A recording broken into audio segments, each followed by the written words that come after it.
प्रारंभिक काल में मनुष्य ने जो संघर्ष किया वह आज के आधुनिक जीवन के मुकाबले बेहद भिन्न था। उस समय आदि मानव की जिंदगी पूरी तरह से प्रकृति के साथ एक गहरी लड़ाई थी।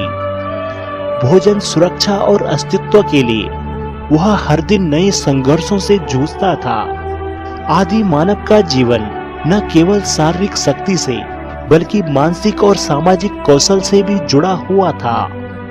प्रारंभिक मानव जब पृथ्वी पर अस्तित्व में आया तो वह पूरी तरह से प्राकृतिक संसाधनों पर निर्भर था।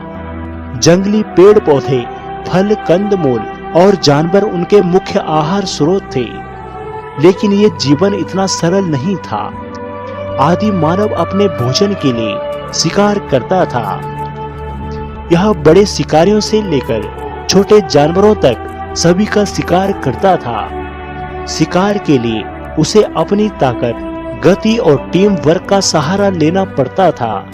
समूह में शिकार करते समय वे अपनी शारीरिक क्षमता के साथ साथ मानसिक क्षमता का इस्तेमाल करते थे।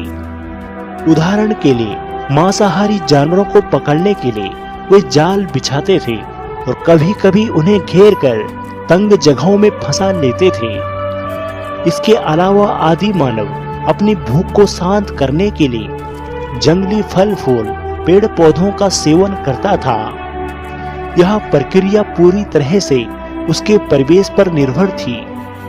हालांकि यह तरीका शिकार के मुकाबले थोड़ा आसान लगता था, लेकिन फिर भी आदि मानव को सावधानी रखनी पड़ती थी, क्योंकि कई बार गलत चीजों का सेवन करने से वह गंभीर रूप से बीमार हो सकता था। आदि मानव का जीवन संघर्ष से भरा था, लेकिन यही संघर्ष उनके विकास की नींव बनी। भोजन प्राप्ति के लिए संघर्ष ने उसे सामाजिक जीवन के महत्व को समझने में मदद की।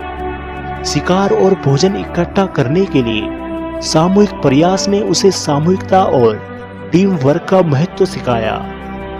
यह संघर्ष उनकी मानसिकता को भी निखारने वाला था।